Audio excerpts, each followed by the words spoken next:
I get to realize na yung field pala namin is the only field kasi of expertise na may opportunity para makatulong sa poorest sector in the Philippines. And even up to this day, the poorest sector in the Philippines is our fishing community, the fishing sector. Lalo na yung mga small-scale fishing communities natin. Gaano ninyo kakilala ang mga Bangsamoro? Welcome to the Amigani Talk Show. Ito ang programang maghahatid sa inyo ng mga totoong kwento ng kabayanihan, kagalingan at mga kagandahang asal na tiyak na mapupulutan ng magagandang aral. Halina't samahan nyo kami at sabay-sabay tayong matuto kasama ang iba't ibang personalidad ng Bangsamoro. Bismillah, assalamualaikum warahmatullahi ta'ala wabarakatuhu. Today, I am very excited kasi kasama ko po ang isang mabuting kaibigan at the same time ay hinahanga ang Bangsamoro dito po sa lugar natin. He is now considered to be one of the Bangsamoro scientists, specialized sa fisheries and aquaculture. One of the most inspiring na milestone sa kanyang career ay nung nag-doctorate po siya sa Auburn University sa Amerika, and he was awarded as one of the most outstanding students. I am talking about Dr. Ramji Udin. Rams, kumusta? Kumusta? Buti po nahabol ko kasi may flight ka, di ba, ngayon? May flight po siya ng 11. So sabi ko, halika, no? Magkape muna tayo. No, with our traditional dishes. Ito, tinumis, balbad, tapong, and ito, apang. Of course, coffee. Anyway, thank you for giving us time. It's an honor na maimbitahan sa show mo dito sa ginagawa mo ngayon. Malaking bagay na maimbitahan dito at magamit na platform yung show mo para kahit papaano ma-promote ko din kung ano yung advocacy ko as a Bangsamoro youth, as a Bangsamoro professional, at syempre bilang isa sa mga fisheries professionals ng region natin. Right now, you are Professor 6 ng MSU Maguindanao, right? Alhamdulillah. Ng College of Fisheries. Kumusta naman ang buhay academe? Maganda. Actually, 17 years na ako sa MSU Maguindanao. Oo, sa academe. Pag nasa academe ka kasi, ang mandato mo una, instruction, pagtuturo, pangalawa, research, pananaliksik. At the same time, gumawa ng mga projects para sa community. Yung mga extension works. Yung mga extension works namin. Through MSU Maguindanao, ang dami naming nagagawa. Lahat ng mga gusto kong gawin para sa communities natin, lalo na sa mga fishing communities natin, sa mga fishermen natin, mga fish farmers natin, nagagawa ko ng maayos dahil nandiyan ang MSU Maguindanao para bigyan kami ng opportunities. Nagagamit namin ang academe, ang science and technology para makapagbigay ng ng pagbabago na kailangan ng mga communities natin. Sa 17 years na yun, ang dami mo ng produkto, mga nagtapos na. Okay. Kumusta sila ngayon? Alhamdulillah. Sobrang proud ako every time na nakikita ko yung mga students namin. No? Ang iba, karamihan, nandyan sa Mafar Farm. Okay, empleyado na rin. Empleyado, at every time nakikita ko sa mga Facebook nila, Facebook post nila yung mga ginagawa nilang mga activities, pagtulong, pagbibigay ng serbisyo sa mga fishing community. Sabi ko, alhamdulillah, yung purpose ko kung bakit ako nagtuturo sa MSU Maguindanao, na-replicate dun sa mga estudyante namin at ginagawa yung gusto kong gawin.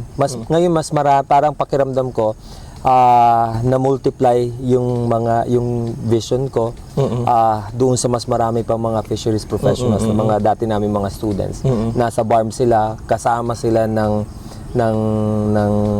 Bangsamoro government sa pagbibigay ng serbisyo sa mga kababayan natin. Yung iba, may mga iilan sa kanila nasa abroad, nag-aaral, nagma-masters. Ang iba, faculty din, fellow faculty namin. Iba na, meron din in business. Meron din sa business.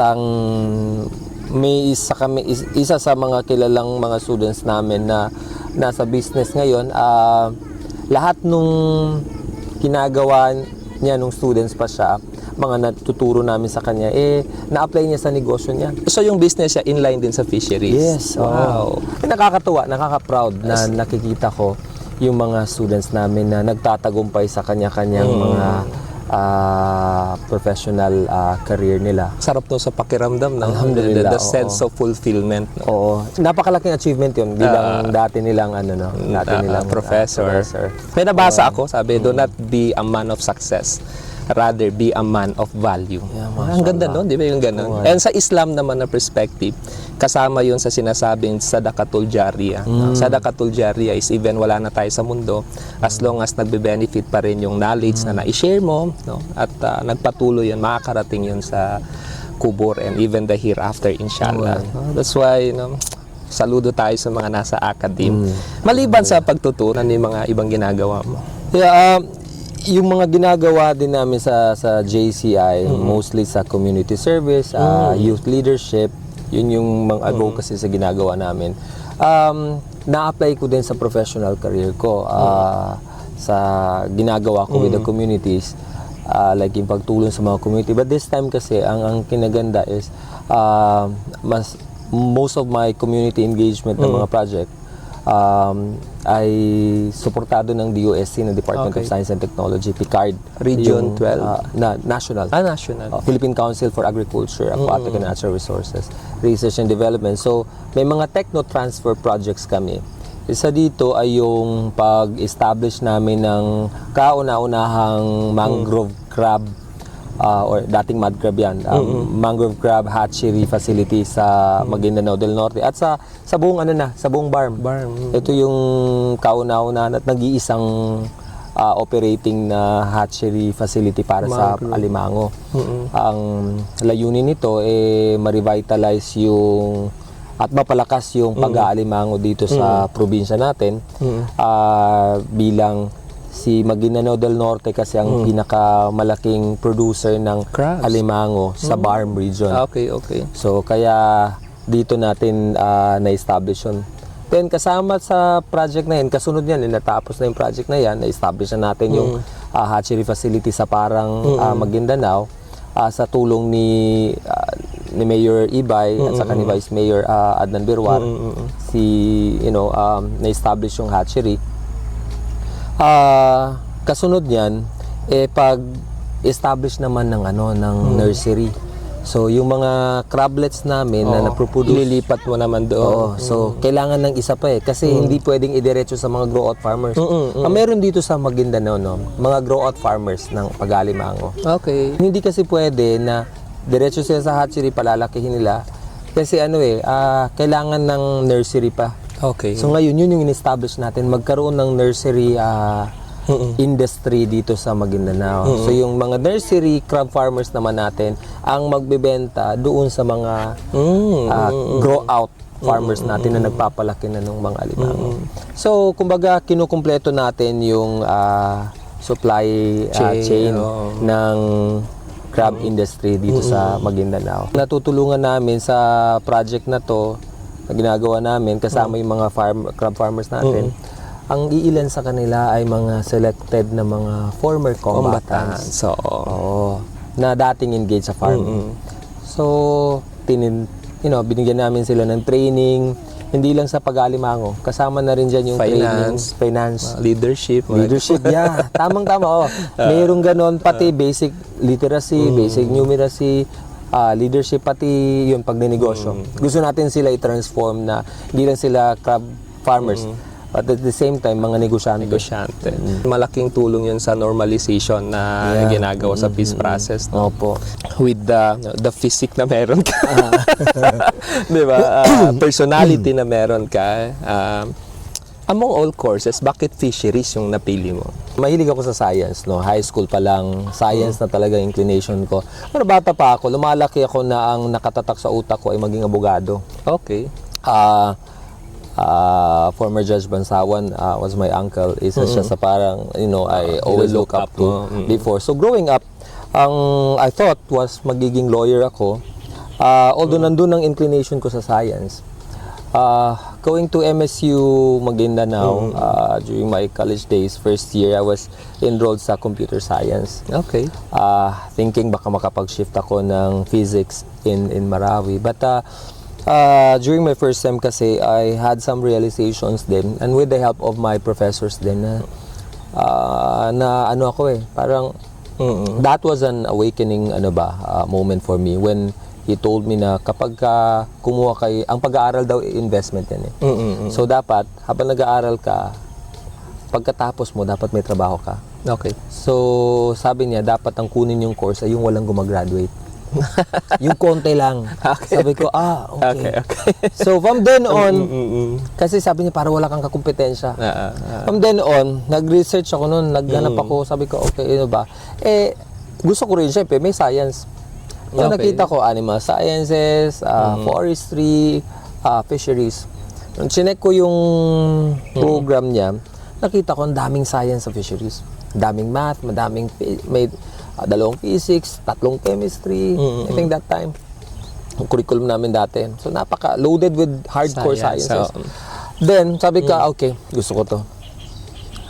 But throughout those years na rin, na-realize ko na more than the science, no, I get to realize na yung field pala namin is the only field kasi of expertise na may opportunity para makatulong sa poorest sector in the Philippines.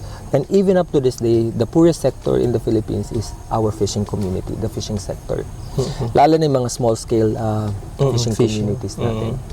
So I thought, sabi ko, Allah has guided me to this path because I have to serve a greater purpose ba. So yun, sabi ko, kailangan ko magpakadalubhasa para hindi masayang yung nandito ako. So I have to make sure na I will do my best, I will give my best. Lahat kailangan matutunan ko because wala akong, you can't give what you don't have. So kung kulang yung kaalaman ko dito kulang din mabibigay mo. Kulang yung mabibigay ko. So kaya yun, sabi ko, nasa field ako na ng fisheries, I have to make sure na yung lagi ko sinasabi sa mga estudyante ko, yun lagi ang pangarap ko sa kanila. Kung yung katabi mo kayang kumain ng isang kanin, ikaw mag-exercise ka. Kailangan siguraduhin mo. Go excellence. Yeah, it's always excellence. Yun yung core nung sa life na if you wanna give more, you have to provide more para sa sarili mo and equip yourself more para mas marami kang pwedeng gawin. And yun din ang ginagawa namin sa mga estudyante. Ngayon ang kumbaga parang ang north ko ngayon is ang guiding north ko ngayon is to make sure na we get to give and provide what is best for our students. Lahat ng kailangan nilang matutunan. At the same time, maintindihan nila kung bakit kailangan nilang matutunan ito at kung bakit kailangan nilang mahalin itong field na ito because may greater purpose. At isa sila sa mga magiging kasama namin sa advocacy na baguhin yung buhay ng mga fishing communities natin na in the hope na in the future hindi na sila ang magiging pinakamahirap na sector. Plus, Philippines archipelagic in nature. Mas marami tayong tubig kaysa sa lupa. Karamihan sa mga kababayan natin na mga mahihirap na ito ay nasa tabing dagat, nasa tabing ilog. So nakikita ko yung importance ng field namin sa buhay ng mas maraming mga Pilipino. Kaya cliche as it may sound sa iba because I don't look like fisher folk. I'm a fisher folk. Akala nila, si Ramji, lawyer. Sometimes napagkakamalan ako. Sabi ko, abogado hindi ako abogado. Nag-law school ako 1 sem lang. Okay. Masyadong hindi kasya sa oras ko, sa mga engagements ko sa work. So sabi ko, I think kailangan ko magkaroon ng mas maraming kaibigan na lawyers. Okay na yun. At least mukha kang lawyer. Ginukorek ko nga agad Like sa airport, sasabihin, sorry, hindi ako lawyer. Mangingisda po ako. Mangingisda ako. Pero ang ganda nun, no? Talagang yung reason lumalim. And totoo nga naman kasi sabi nga, kung gusto mo daw talagang maranasan yung pinakamahirap, no, na talagang experience sa buhay, sumama ka sa mangingisda, no? The small one. Di ba? totoo. Kasi hindi kagaya ng nasa land ka, no? Like, tatay ko farmer, no? We have experience doing farming activities. Pag napagod ka, minsan natutulog ako sa lilim ng puno o nagdadala kami ng duyan, di ba? May mga baon-baon kami. We can cook corn na galing din sa farm or ano yung kasaba. Pero pag nasa nasa laot ka, hindi mo magagawa yon. Wala eh. Di ba? Ibang klase. Kaya nga that's very moving, Rams. And alhamdulillah, because Allah has guided you papunta doon. Knowing that we have, no, kumbaga yung resources na meron tayo, no. Ito, no, speaking of that, we have the Tamuntaka River, we have the sea, no, the lagoon, lake, ano pa yung iba-ibang klase ng tubig, no. Given all that resources, mahirap pa rin yung mga fisher folks natin. Karamihan sa mga fisher folks natin, hindi naman nakapag-aral yung iilan sa kanila. I mean, mostly pangingisda lang naman talagang kinabubuhay nila.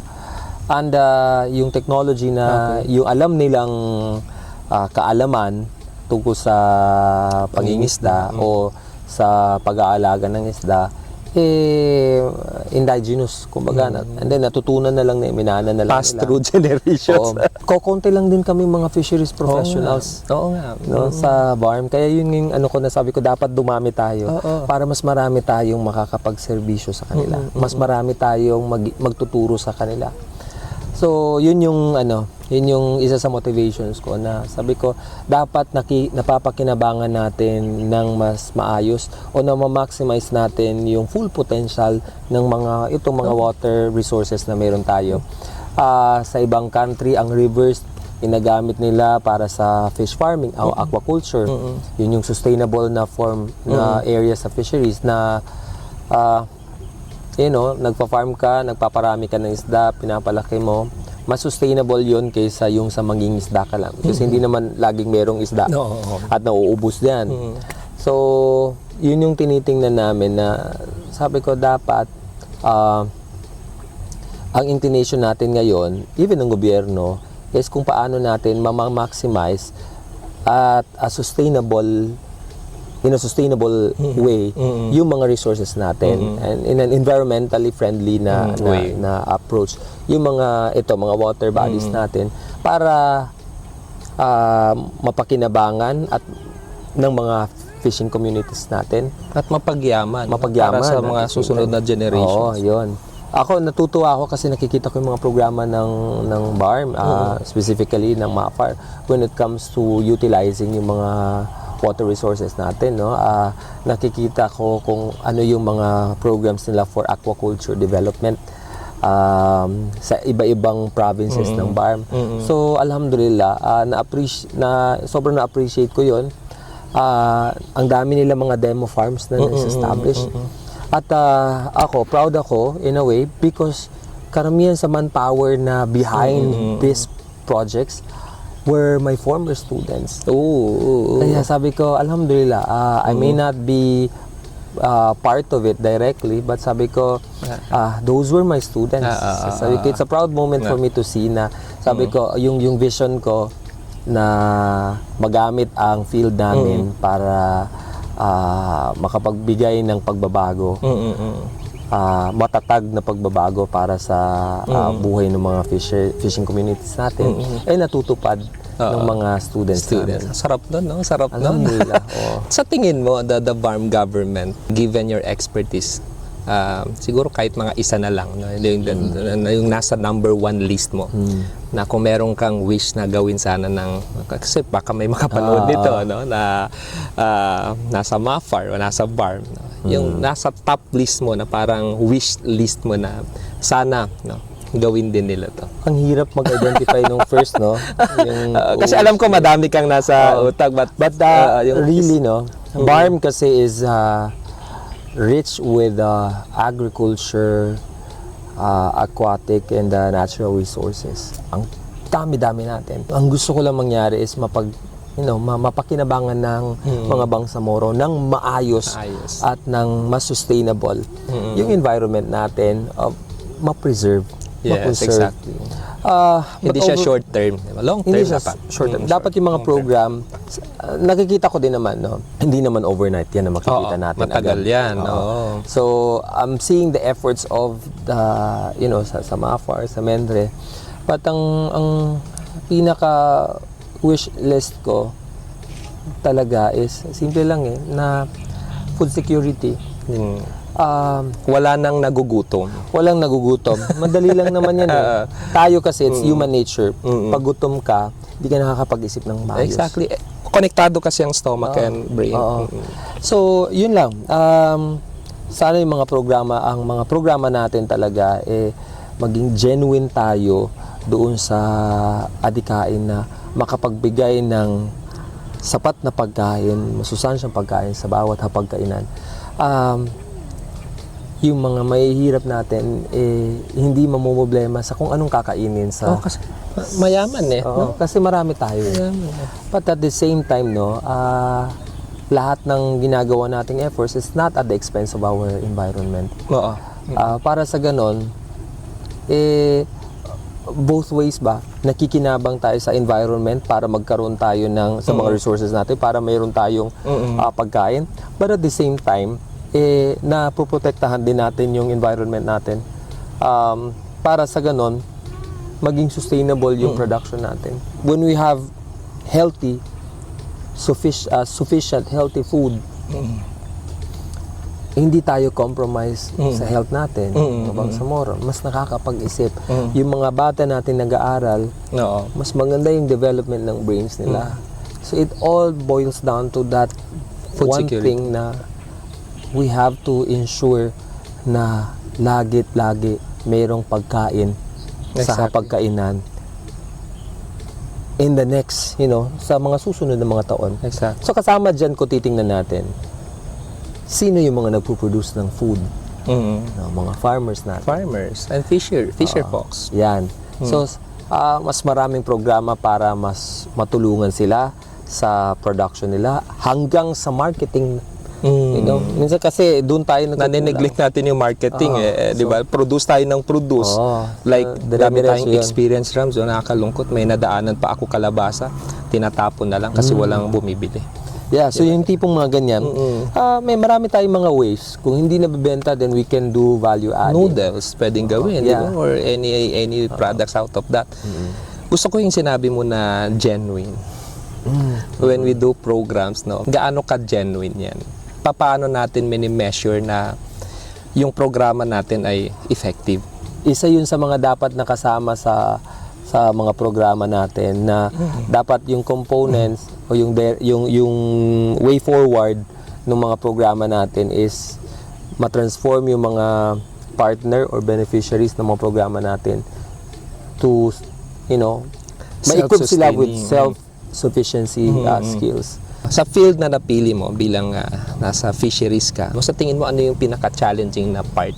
Ang hirap kasi sa field namin is kakaunti lang kami. Okay. Kami sa academe, nakakalungkot every time enrollment season, enrollment period, kaunti lang yung nakukuha namin mga students for over years, matagal na to. Ito yung pinaka-challenging na part. How do we make sure na mas maraming susunod sa amin? And this lies on the fact na dapat we need to be successful. Dapat merong template. Kayo yung role model. Oo, kami yung nagiging role model. Dapat nakikita, be it nasa academe kami, dapat successful kami. Dapat meaningful yung mga ginagawa namin at dapat nakikita yun ng public because it's our way also of promoting our field. And be it in the business, dapat nagiging successful din. The good thing, the government is also providing enough funds for the fisheries education kasi may mga scholarships na binibigay. Okay. Ang daming mga scholarships. Only that we have to really get the brightest, encouraging and getting the brightest students we have. Yun yung challenging na part. But alhamdulillah, I think it takes kadar na rin siguro para dun sa mga ibang estudyante. Others kasi hindi naman nila pinili ang pag-fisheries. They had no choice at first. But then, nung nandito na kami sa, yung iba sa kanila, because ako, I chose fisheries talaga. Minahal ko, you know. Pero yung iba kasi, nasa fisheries sila na field because that was their only choice then. Wala silang choice. But alhamdulillah, most of them, minahal yung field namin at mas naintindihan nila yung purpose. Okay. It's really all about making people see its purpose, its greater purpose, kung bakit nandito ang field na to. Across the Philippines, mga SUCs, schools offering fisheries programs, ito yung challenge namin on how we could get the brightest students to enroll in fisheries. Hindi lang ito about sa panguhuli ng isda, hindi lang ito about sa pangingisda, pagpapalaki ng isda. It's not all about that. Karamihan sa mga pinakamagagaling na scientists, kung pagmamayabang lang, yun nasa fisheries. Ang dami namin pinag-aaralan. Anything na nasa tubig, Ang dami nun. Grabe no, ang lawak pala. ang lawak. Sana makatulong tong video na to sa mga kabataan ngayon who are nag-iisip pa rin kung ano yung iti-take nila na course, no? Why not consider fisheries with our conversation right now, Ram? Sana no, yung makakapanood nito yung appreciation sa mga nasa fisheries natin tumaas, no, with this material kahit papaano na makita yung relevance ng mga fisheries professionals na kung tawagin sa ating komunidad. Alam mo, habang nakikipagkwentuhan tayo, parang pumasok sa isipan ko na ikaw kasi nakikita ko ngayon pinakadalubhasa when it comes sa fisheries.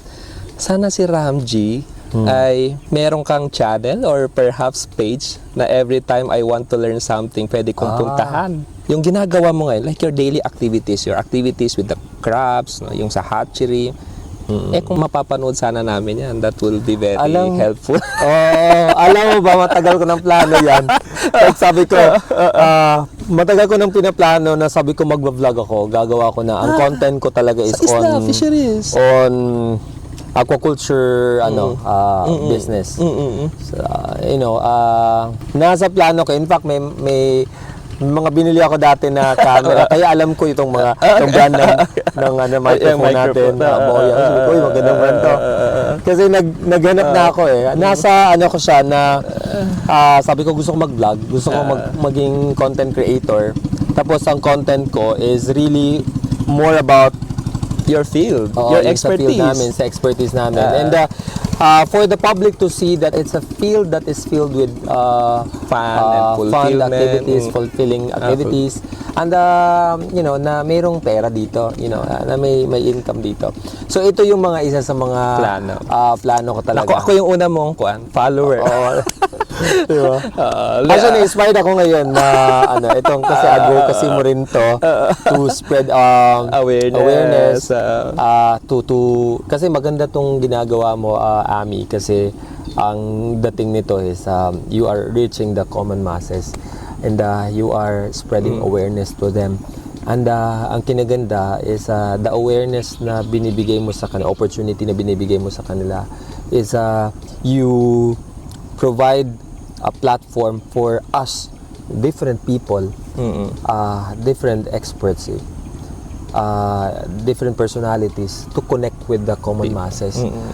Napakalaking bagay. We're very, very thankful. I genuinely thank you for, alhamdulillah. Ano yung gusto mong maalala ng tao pag narinig nila si Dr. Ramji Udin? Wala naman akong gustong bagay na maalala ng tao sa akin.